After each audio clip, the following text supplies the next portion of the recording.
Assalamualaikum warahmatullahi wabarakatuh. Di video pembelajaran kali ini, Bu Atika akan menjelaskan tema 1, subtema 1 dengan 3 muatan mata pelajaran, yaitu PPKN, IPS, dan SPDP. Pelajaran yang pertama, kita akan belajar PPKN, yaitu tentang Pancasila. Apa yang akan kita pelajari? Yaitu tentang nilai-nilai yang terkandung dalam sila-sila Pancasila. Langsung saja Pancasila itu apa sih? Pancasila adalah dasar negara Indonesia. Lah, dari zaman dahulu sampai sekarang, Pancasila itu memang sudah terkandung di dalam nilai-nilai sikap bangsa Indonesia. Lah, sekarang kita akan mencermati contoh sikap dari sila pertama sampai sila yang kelima. Sekarang Pancasila. 1. Ketuhanan yang Maha Esa. Sekarang kita perhatikan gambar di situ, ada berbagai macam orang yang sedang beribadah. Ada yang sholat, ada yang sedang ke gereja, ada yang sedang di pura, dan lain-lain. Maka bisa kita baca bacaannya dulu. Yang pertama, beriman kepada Tuhan yang Maha Esa sesuai dengan agama dan keyakinan yang dianutnya. Nilai yang terkandung dalam sila itu juga mengharuskan kita untuk saling menghormati dan bekerja sama antar pemeluk agama yang berbeda-beda. Kita tidak boleh memaksakan suatu agama dan kepercayaan kepada orang lain. Kita harus saling menghormati kebebasan dalam menjalankan ibadah. Jadi, nilai yang terkandung dalam sila pertama, yaitu ketuhanan yang Maha Esa, itu adalah tentang keagamaan. Yang pertama, kita tidak boleh membeda-bedakan orang dari agamanya. Yang kedua, kita tidak boleh menghalangi orang lain untuk beribadah sesuai dengan agamanya. Yang ketiga, kita juga tidak boleh mengolok-olok agama orang lain. Itu adalah contoh-contoh sikap dari nilai ketuhanan yang Maha Esa. Yang selanjutnya bisa kita lihat di sila kedua, yaitu nilai kemanusiaan yang adil dan beradab. Di situ ada gambar seorang anak memberi uang kepada pengemis. Itu adalah perbuatan yang baik, ya. Sikap warga negara hendaklah mengakui persamaan derajat, persamaan kewajiban antara sesama manusia sebagai asas kebersamaan bangsa Indonesia dan persamaan hak. Lah, penerapan sikap dari nilai kemanusiaan yang adil dan beradab itu apa saja dalam kehidupan sehari-hari, yaitu dengan mengembangkan rasa saling mencintai sesama manusia, sikap tenggang rasa, menjunjung tinggi nilai-nilai kemanusiaan, gemar melakukan kegiatan kemanusiaan, serta berani menegakkan kebenaran dan keadilan. Jadi, dari nilai kemanusiaan yang adil dan beradab ini kita bersikap yang tidak membeda-bedakan manusia dari segi status, segi ras, agama, dan lain-lainnya. Jadi semua manusia itu kita pandang dengan pandangan yang sama.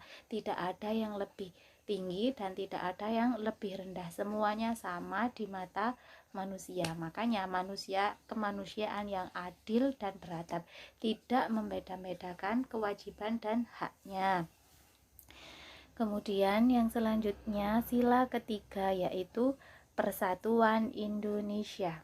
Nah, di situ ada gambar orang yang sedang bekerja sama membangun sebuah rumah. Bacaannya kita baca bersama.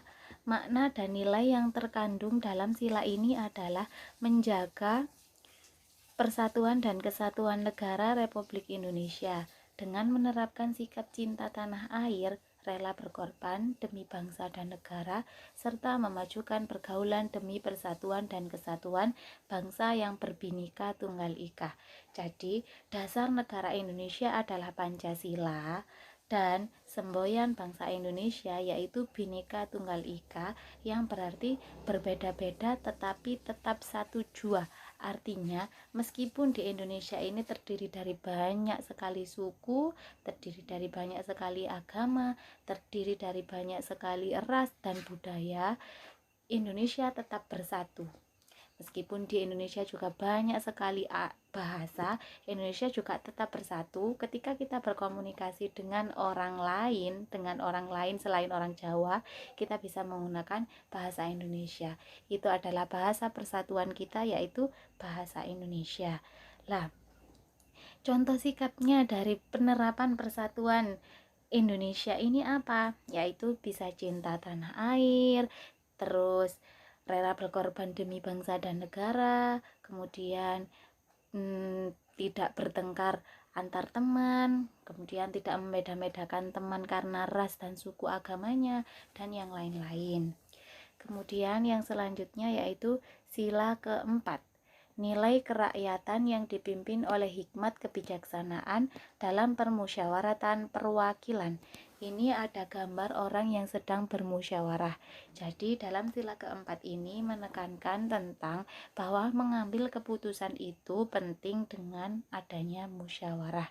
Sekarang di situ ada bacaan, kita baca bersama-sama ya.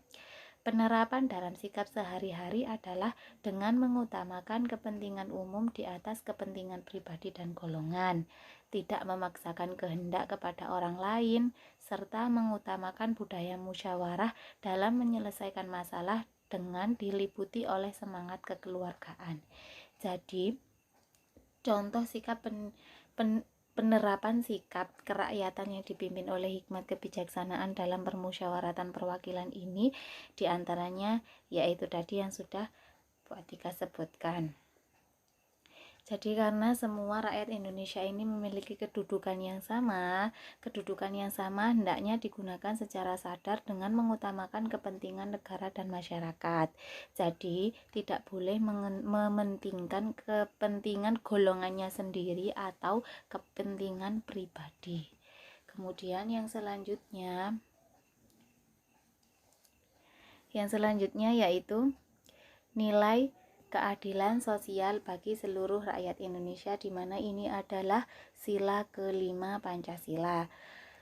Kita harus menghindarkan diri dari sifat pemborosan, selalu bergaya hidup mewah, dan perbuatan-perbuatan yang merugikan kepentingan umum. Bekerja keras dan menghargai hasil kerja keras orang lain sangat dibutuhkan dalam mewujudkan sikap kebersamaan. Di samping itu, harus dikembangkan pula sikap adil terhadap sesama, menghormati hak orang lain, serta menolong dan menghargai orang lain. Jadi, contoh sikapnya yaitu kita harus selalu menghormati orang lain karena keadilan sosial. Jadi, keadilan itu berlaku untuk semua orang, tidak membeda-bedakan apakah dia lebih kaya atau lebih miskin. Tidak ada yang membedakan itu. Keadilan berhak diterima oleh setiap rakyat Indonesia. Nah, sekarang kita beranjak ke mata pelajaran IPS. Denah dan peta. Apa sih denah dan apa sih itu peta gitu ya?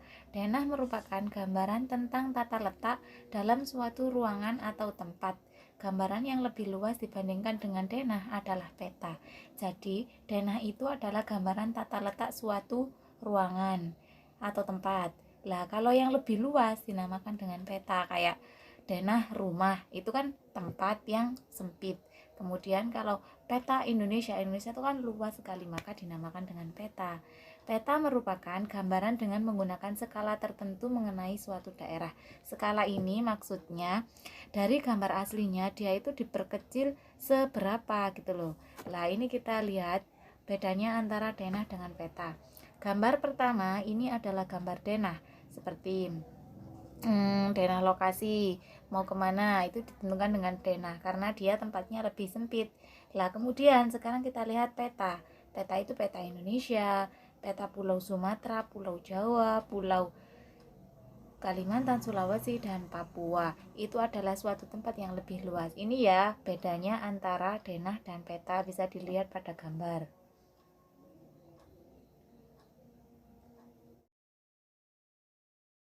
Mari kita cermati tentang kondisi geografis negara Indonesia. Negara Indonesia jika dilihat dari peta dunia itu berbentuk seperti ini. Jadi negara Indonesia terdiri dari 5 pulau, ada Pulau Sumatera, Pulau Jawa, Kalimantan, Sulawesi, Maluku, dan Papua. Selanjutnya, kita akan mempelajari tentang letak geografis negara Indonesia. Letak geografis itu apa, Bu? Oh, ternyata letak geografis merupakan posisi suatu wilayah dilihat dari kenyataan di permukaan bumi. Jadi, letak geografis itu ketika dilihat di atas permukaan bumi, itu terlihat seperti apa sih negara Indonesia itu? Lah, ternyata letak geografis negara Indonesia yaitu di antara dua benua, yaitu benua Asia di sebelah utara dan benua Australia di sebelah selatan.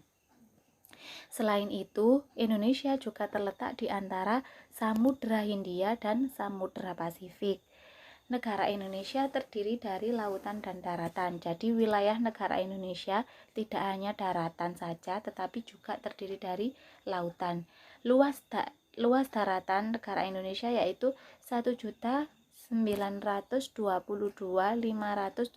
km persegi.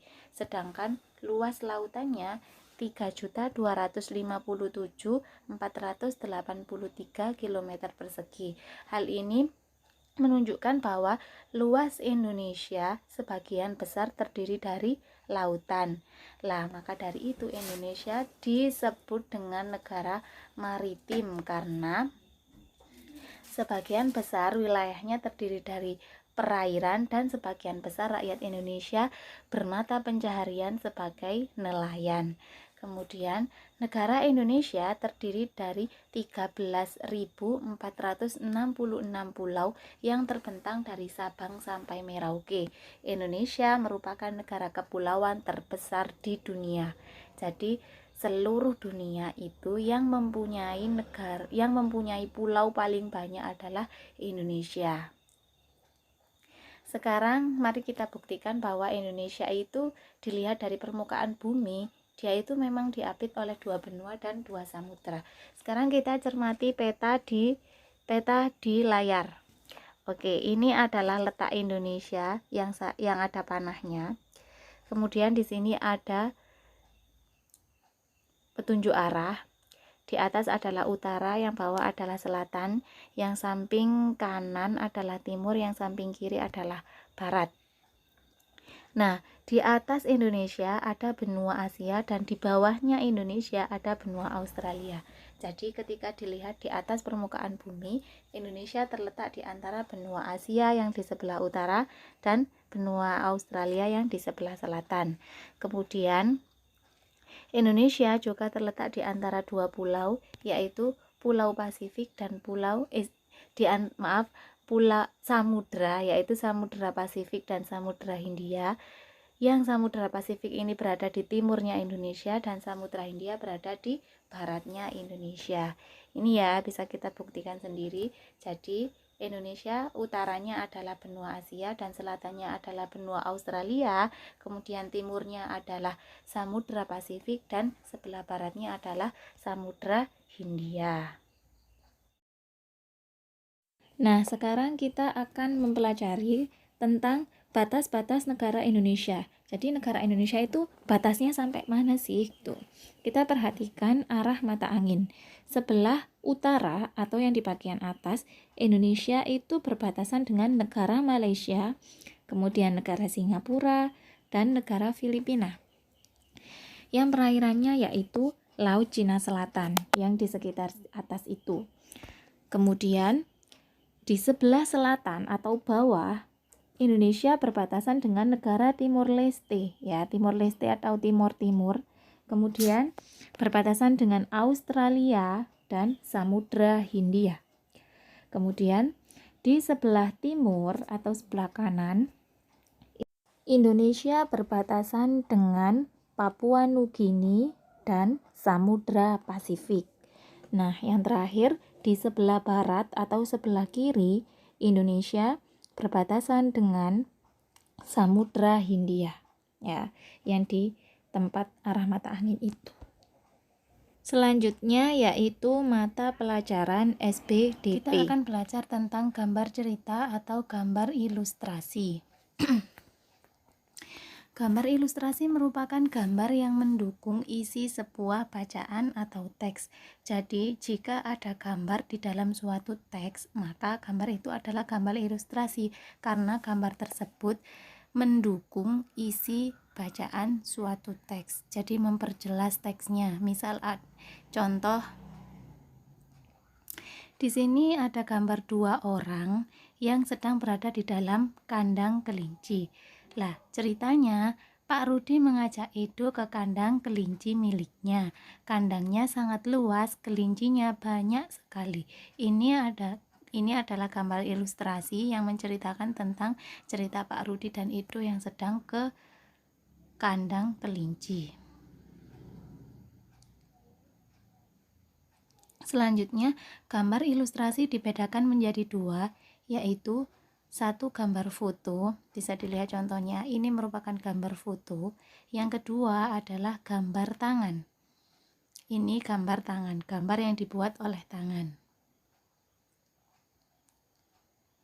Yang selanjutnya, tujuan dari gambar ilustrasi itu apa? Yaitu memperjelas, memperindah, dan menerangkan isi atau informasi dari sebuah bacaan.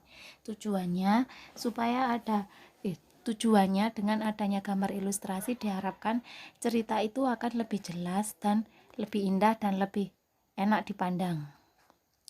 Kemudian, objek atau sesuatu yang digambarkan dalam gambar ilustrasi itu bisa berupa manusia, hewan, tumbuhan, dan lingkungan sekitar. Tadi contohnya yang ada Edo dan satu orang yang berada di kandang kelinci, itu gambarnya menceritakan tentang manusia, hewan, dan lingkungannya. Lah, gambar ilustrasi itu bermacam-macam. Yang pertama ada cerita bergambar, seperti contoh di atas, ada gambar kemudian ada ceritanya. Kemudian yang kedua ada komik seperti yang banyak kita jumpai, seperti ini contohnya. Kemudian yang ketiga ada pamflet. Nah, pamflet ini juga sudah sering kita temui di jalan-jalan. Yang keempat ada cover itu adalah sampul, seperti sampul buku dan lain-lain. Kemudian ada kartun. Nah, ini adalah gambar kartun karena dia bukan gambar aslinya. Kemudian ada karikatur. Nah, gambar karikatur ini merupakan gambar yang dilebih-lebihkan. Jadi, kalau dalam gambar ini sebenarnya kepala itu kan ukurannya tidak sebesar itu, tetapi karena ini adalah gambar karikatur, maka gambar ini dilebih-lebihkan. Jadi gambar kepala lebih besar daripada badannya. Selanjutnya, perhatikan contoh gambar ilustrasi berikut ini beserta contohnya. Yang pertama, Pak Rudi mengajak Edo ke kandang kelinci miliknya. Kandangnya sangat luas, kelincinya sangat banyak. Ini ada gambar Pak Rudi dan Edo yang berada di kandang kelinci. Ini adalah cerita pertama, kemudian dilanjutkan dengan gambar kedua dan cerita kedua. Pak Rudi dan Edo memberi makan kelinci, mereka memberikan wortel. Kelinci sangat suka makan wortel, semua kelinci berkumpul mendekat kepada Edo. Jadi, gambar yang mendukung dari cerita ini digambarkan di dalam gambar nomor 2. Selanjutnya, di nomor 3, Edo senang sekali. Edo tertawa kegirangan melihat tingkah lucu kelinci di kandang kelinci milik Pak Rudi. Jadi ini adalah gambarnya Rudi yang sangat senang, dan dia sangat senang melihat kelinci itu yang bertingkah lucu.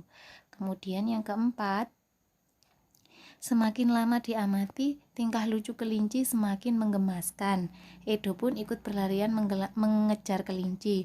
Sesekali, Edo menirukan gerakan lucu kelinci, melompat, berlari, dan berdiri dengan 2 kaki. Lah, dari cerita ini digambarkan di gambar ilustrasinya, yaitu Edo yang menirukan gerakan kelinci dengan meletakkan tangannya seperti tangan kelinci yang berada di depan tubuhnya. Nah, sekarang langkah-langkah dalam membuat gambar ilustrasi seperti di atas itu bagaimana? Yang pertama, tentukan gagasan. Yaitu yang pertama, tentukan gagasan. Gagasan merupakan bacaan yang akan diwujudkan dalam gambar. Dalam gagasan terdapat suatu cerita yang menggambarkan tokoh, tempat, dan adegan yang sedang terjadi. Jadi, Sebelum membuat gambar ilustrasi, kita harus menentukan ceritanya dulu. Misal, kita membuat cerita saya dan ibu pergi ke pasar. Itu berarti gambarnya anak kecil dengan ibunya yang sedang berjalan menuju pasar. Itu bisa digambarkan, itu adalah bentuk gagasannya. Lah, gagasan itu bisa berupa tokoh, tempat, dan adegan yang sedang terjadi di dalam cerita tersebut. Yang kedua yaitu membuat sketsa gambar. Nah, setelah gagasannya sudah dibentuk atau ceritanya sudah terbentuk, kemudian membuat sketsa gambarnya. Mau menggambar seperti apa, dibuat sketsa dulu. Kemudian yang ketiga, sketsa itu apa? Sketsa itu adalah rancangan gambar yang dibuat sesuai gagasan. Jadi sebelum membuat gambar yang bagus itu pasti akan membuat rancangannya dulu. Yang terakhir yaitu pewarnaan gambar. Setelah sketsa selesai, gambar bisa diwarnai sesuai dengan kenyataannya. Misalkan warna daun hijau, warna tanah coklat, dan lain-lain. Demikian video penjelasan kali ini. Dalam video ini memuat 3 mata pelajaran yaitu PPKN, IPS, dan SPDP. Untuk tugasnya silahkan dikerjakan. Wassalamualaikum warahmatullahi wabarakatuh.